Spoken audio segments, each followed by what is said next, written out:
The whirring of the sewing machine was a familiar lullaby in my life. Here at the Whispering Silk, my atelier, white fabric whispered secrets of upcoming weddings, and lace sighed with anticipation of a lifetime of love.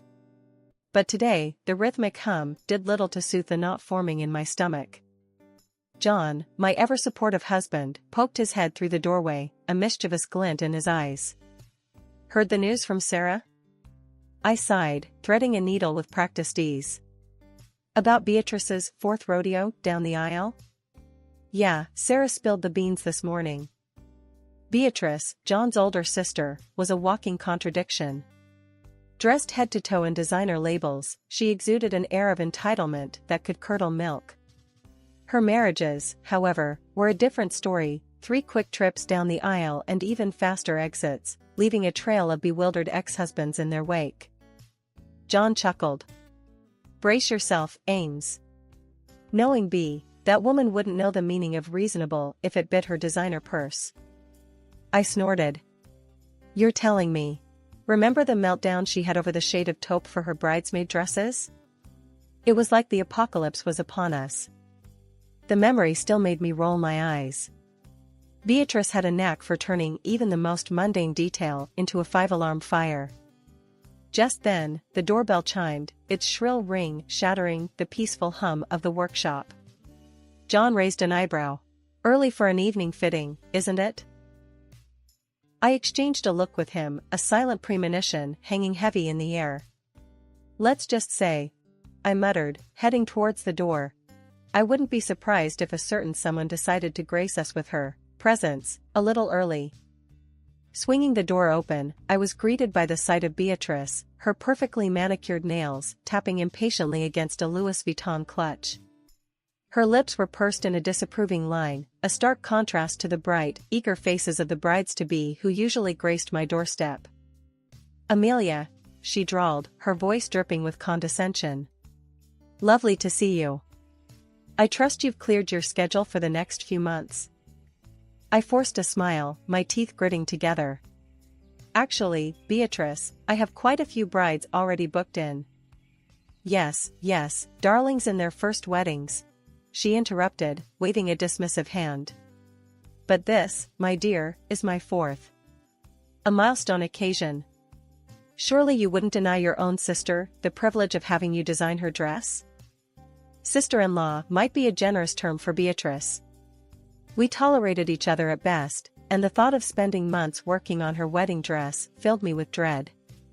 "Of course, Beatrice," I gritted out, forcing a smile that felt more like a grimace. "But designing a wedding dress is a meticulous process, it takes time and—" Beatrice cut me off with a haughty sniff. "Time is money, darling, and I'm more than willing to pay for your expertise." Her voice dripped with sarcasm, the implication clear: she considered my talent a mere service, not an art form. "Actually, Beatrice," I began, a steely resolve forming in my chest. "My usual fee for a wedding dress of this caliber is $5,000. "Absolutely outrageous," she sputtered, clutching her pearls in mock horror. "For a simple dress for a 4th wedding? Come on, Amelia, be reasonable."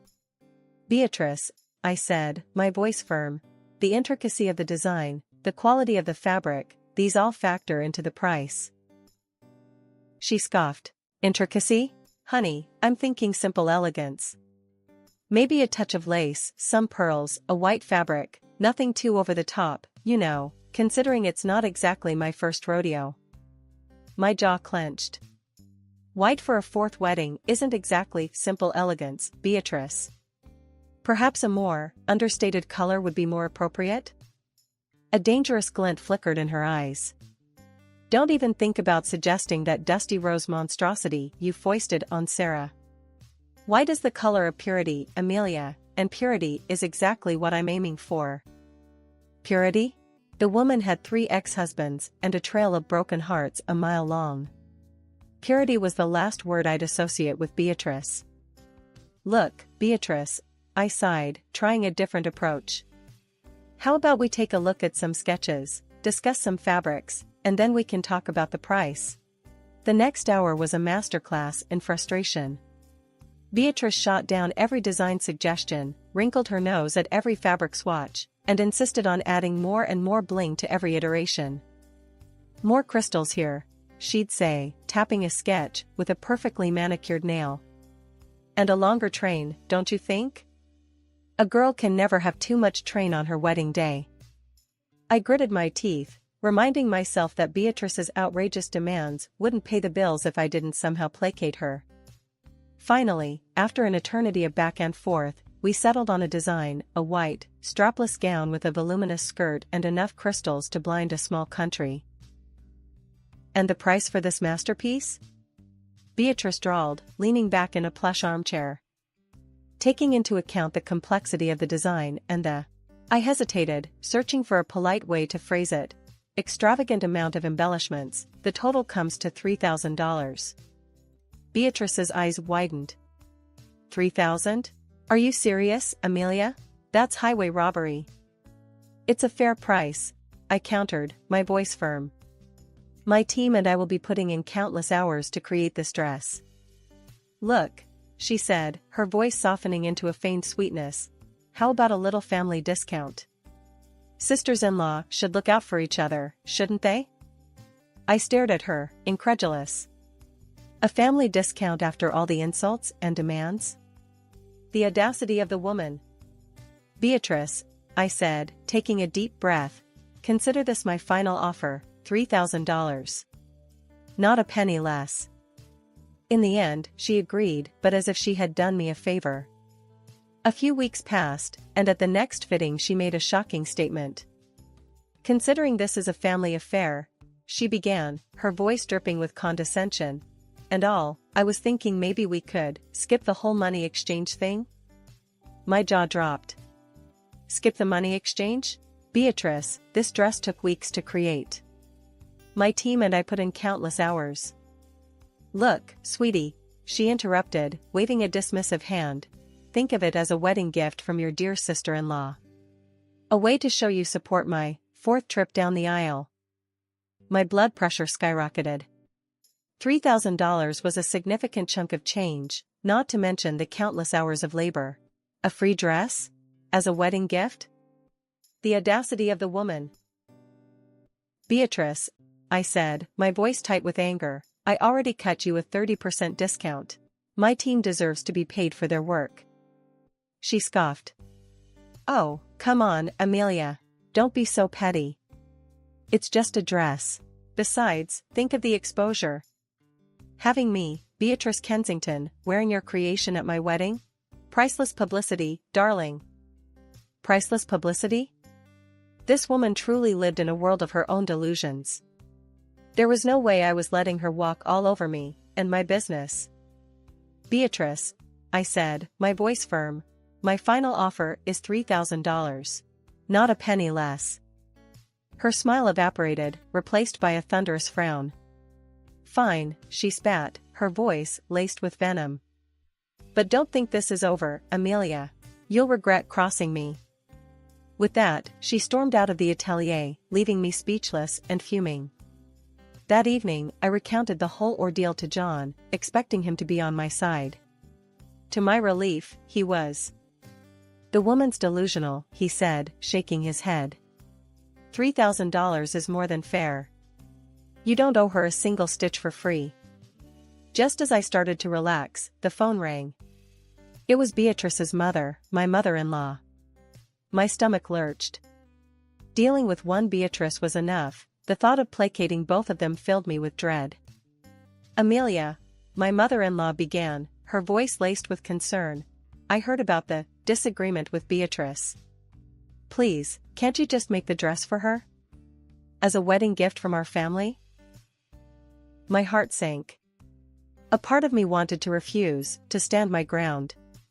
But another part, the more sentimental part, couldn't bear to disappoint my kind mother-in-law. "All right," I sighed, the words leaving a bitter taste in my mouth. "But consider it a gift from John and me. Not a freebie." My mother-in-law let out a sigh of relief. "Thank you, Amelia," she said, her voice filled with gratitude. "Beatrice has a way with words, but I know she appreciates your talent." This dress will mean a lot to her.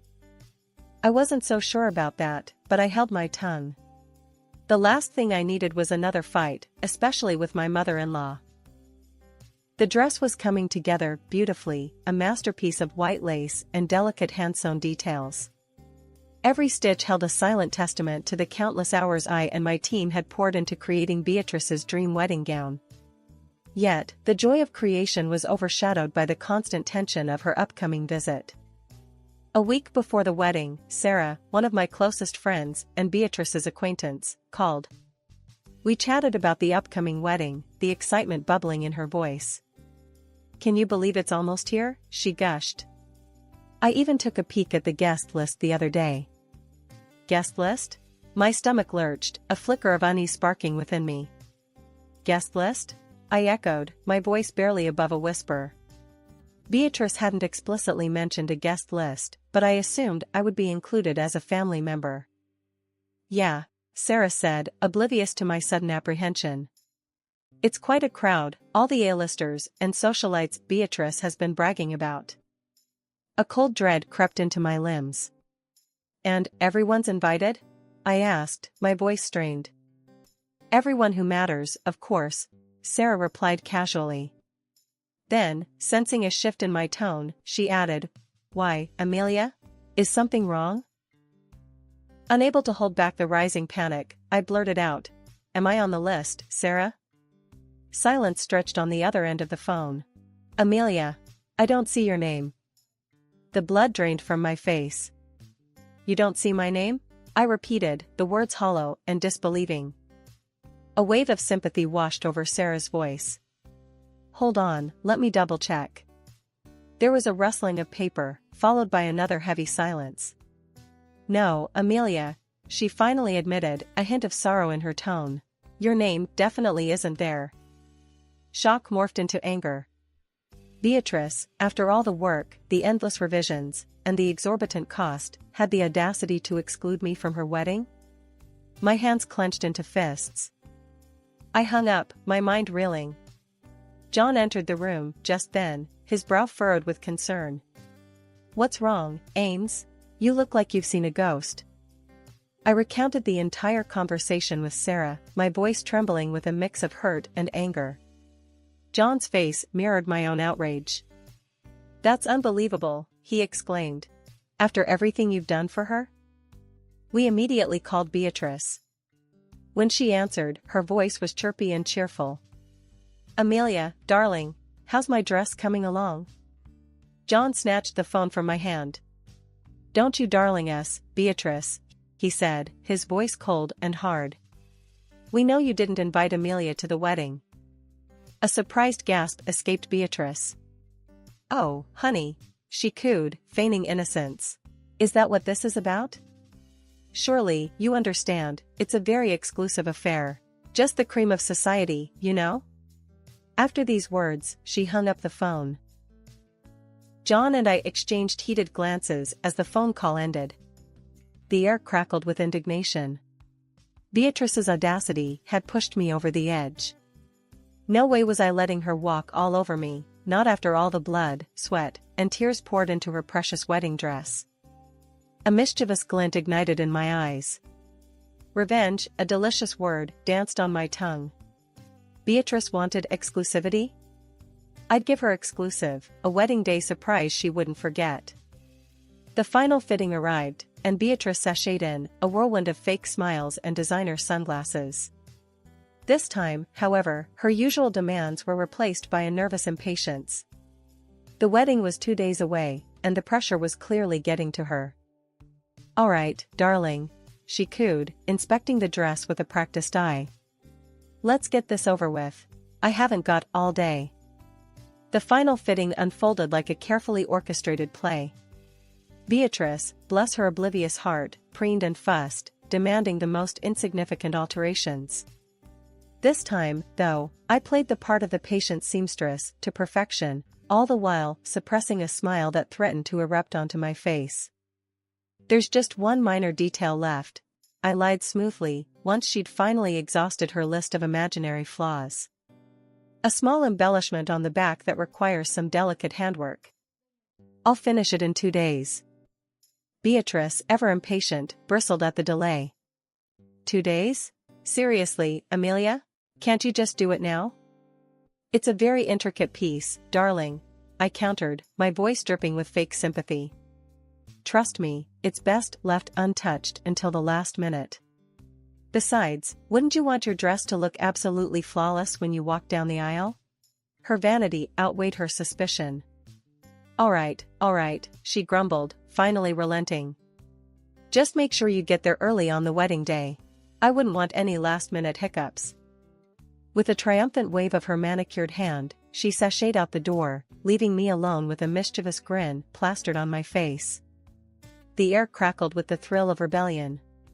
No way was I handing her the real dress after her little guest list stunt.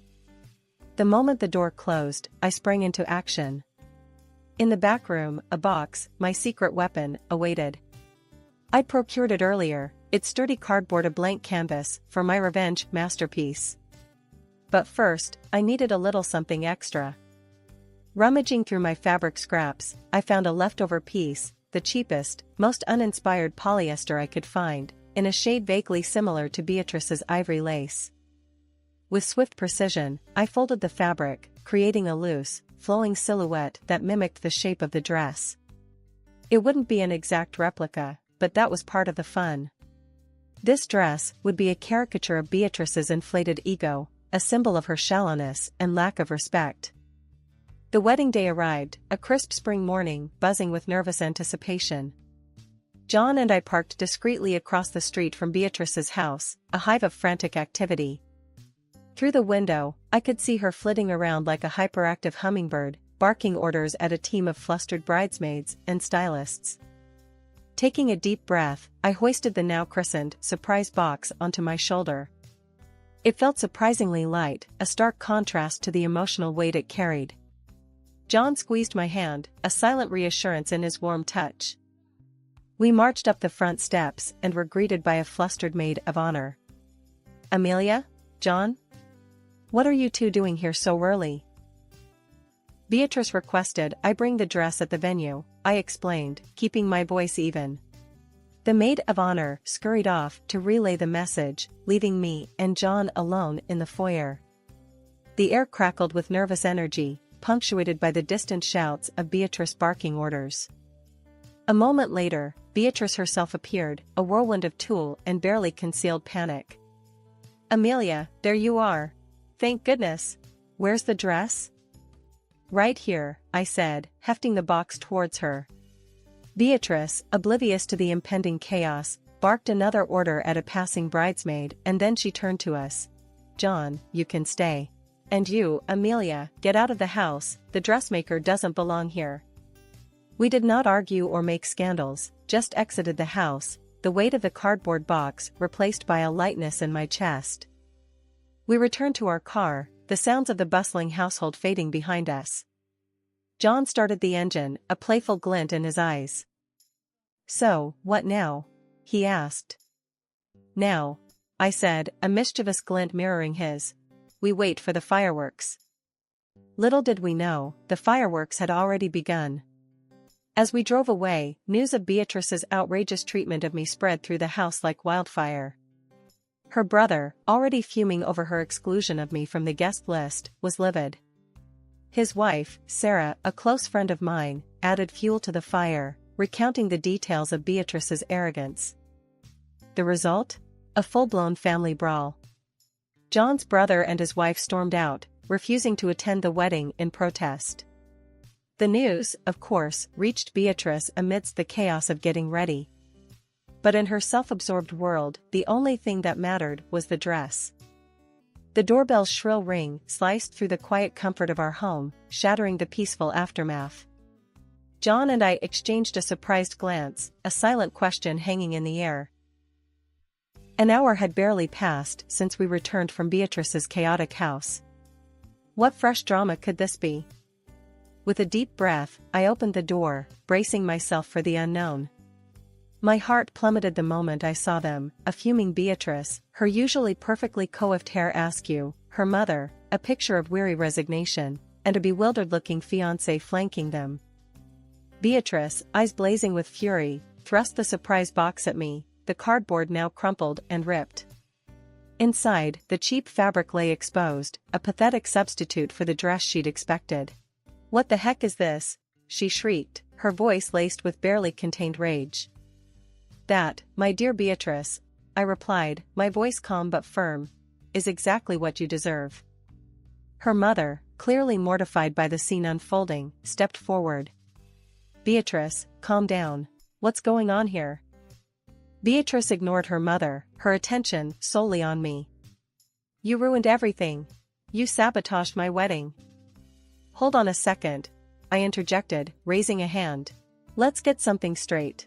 You excluded me from your guest list, treated me like a glorified servant, and expected me to hand over a $3,000 dress for free. This little surprise," I tapped the crumpled box, "is just a taste of your own medicine."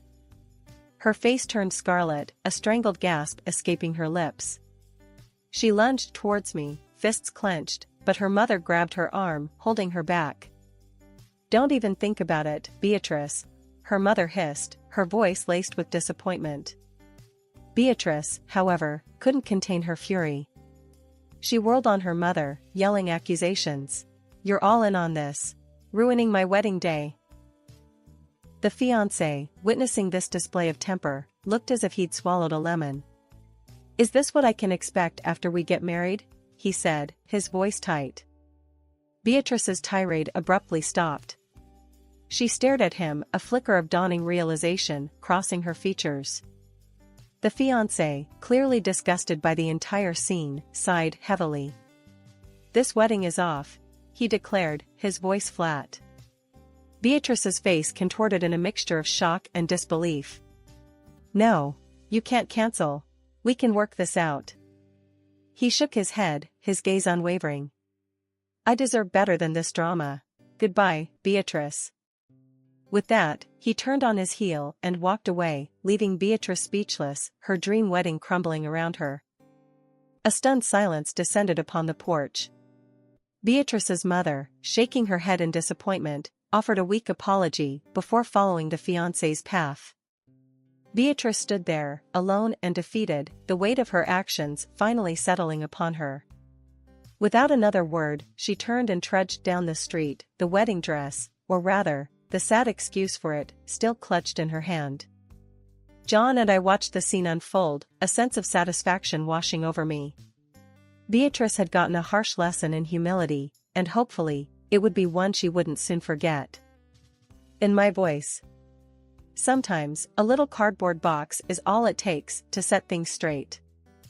As the last rays of the setting sun painted the sky in fiery hues, my phone buzzed.